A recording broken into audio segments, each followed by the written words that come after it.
From his early years in England to his role as producer and star of the new Warhammer 40,000 franchise, here's the rise of Henry Cavill and how he became a pop culture icon. We all know and love Henry Cavill. He's been in how many franchises now? Thanks to his own genuine love of gaming and comic books, Cavill has become a sensation in the last decade, as he starred in films like Man of Steel. For many, there will be no other Superman. Interestingly, much of Cavill's interest in gaming and superheroes can be traced back to his early years in England.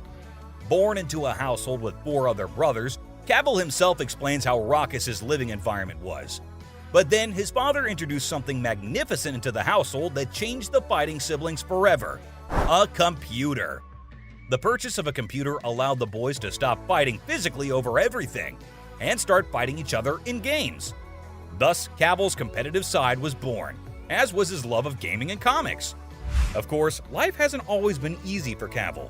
While he spent his early years outside of St. Helier, he eventually went to a boarding school in Buckinghamshire when he was only 13 years old. Cavill himself explains just how hard this was for him. Social muscles, and I don't think it's malicious necessarily. They're just pushing their boundaries socially, and they're trying to work out where they fit and where everyone else around them fit, and especially in boarding school. But I don't hold any grudges, and one of the terrible things about bullies is that they're bullies for a reason. What kid wouldn't be homesick immediately? It didn't help that kids teased him and called him overweight. But Cavill refused to let this get him down, and he eventually learned how to find a place in this new world of his. I think you can guess where he found a home: the theater. Cavill was able to find a place where he could belong on the stage. So, of course, he had to star in some of the school's productions. It was this newfound home of his that ultimately led him to try to act, and which helped him become the star he is today. So, after starring in a few school productions, Cavill made his way into film when he was only 16 years old. He was able to catch a job as an extra in 2000 on the set of the movie Proof of Life, which starred none other than his future co-star Russell Crowe. While most extras tend to steer clear of big names like Crowe on film sets, Cavill decided to try his hand at talking to the veteran actor and making a friend out of him. Cavill approached Crowe on set to ask him for some acting advice, which Crowe gave him happily. In fact, Crowe was so impressed by the boy that he even sent him a gift package later on. With Crowe's helpful advice on his mind, Cavill was ready to fully leap into the film and television worlds only a year later, when he was 17. His first role in a film came in 2002's The Count of Monte Cristo. Slowly over the next few years, Cavill's career would begin to pick up steam. He starred in episodes of some of the biggest and most beloved British television series, such as The Inspector Lynley Mysteries in 2002 and Midsummer Murders in 2003. He also made time for film, though.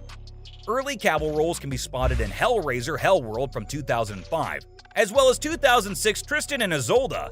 But it wasn't until 2007 that Cavill finally had his breakout role. His jump in success and popularity occurred when he signed on to play Charles Brandon in Showtime's historical period drama, The Tudors. Quickly, he became a star thanks to his enjoyable performance throughout his time on the highly watchable series. For the next few years, Cavill starred in the show while also taking on film roles here and there.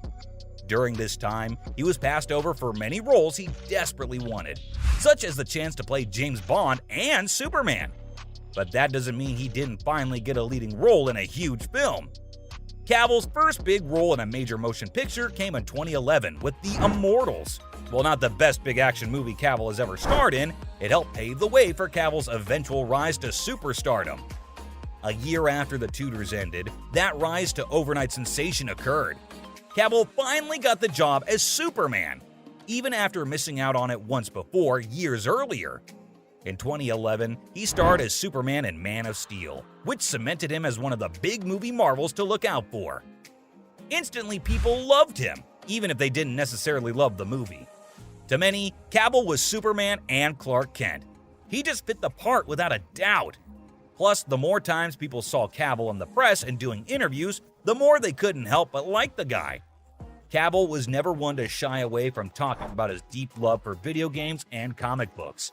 He grew up just as so many other kids do, and now he was able to watch his dreams come true as he donned the Superman cape. For the next few years, Cavill starred as Superman and Clark Kent in a variety of different DC movies, such as Batman v Superman: Dawn of Justice, Justice League, and even 2022's Black Adam. But even good things must come to an end. After his surprise appearance in Black Adam, DC fans learned the shocking news that Cavill wouldn't be coming back to the DC franchise as Superman. Now that DC had a new boss in James Gunn, the studio was looking to go in a different direction with the character. But Cavill had grown as an actor in so many other franchises since he first became Superman in 2011. Throughout his time at DC, he also joined the Mission Impossible franchise, starring opposite none other than Tom Cruise in Mission Impossible Fallout. Plus, who could forget his role in 2015's The Man from U.N.C.L.E.? Plus, there are his Enola Holmes movies with Millie Bobby Brown, in which he plays Sherlock Holmes. The guy hasn't just been sitting around waiting for his next Superman gig. He's been busy. Which brings us to what is arguably the biggest and most beloved role he's ever taken on, that of The Witcher's Geralt of Rivia. When it was first announced that Netflix was adapting The Witcher, which is a fan-favorite book series and video game series, people were stoked. Cavill was stoked.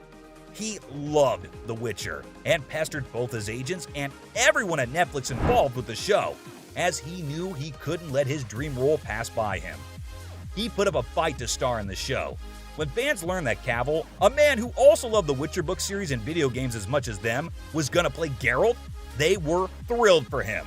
But just as his time as Superman had come to an end, so did his time as Geralt. Cavill surprised everyone when he announced that he was stepping away from the show, and Liam Hemsworth was set to take his place. As fans knew that Cavill loved The Witcher, many wondered why he would willingly leave his dream role, especially when he was so good at it. But Cavill has never explained his departure, or he hasn't explained it yet. Have no fear, Cavill fans. Even though his time as Geralt has come to an end, he's still preparing another game adaptation that so many are pumped for. After his departures from DC and The Witcher were revealed, it was announced that Amazon was putting together a new Warhammer 40,000 project, and Cavill would both produce and star in it. Cavill has long been a public fan of the miniature war game, so fans of the game felt excited when he said he was part of this new project. Plus, he told everyone that this new Amazon franchise would always respect the Warhammer IP, which is always good to hear. As Cavill is a gamer first and foremost, his turn as a producer of the new Warhammer 40,000 has allowed many to sleep easy at night, especially after losing him as Geralt and Superman. And it's thanks to this openness about his love of games that has made him the pop culture icon he is today. So, from his turn as producer and star of Amazon's upcoming Warhammer 40,000 franchise, to his early years in England as a gamer, this was how Henry Cavill became a pop culture icon.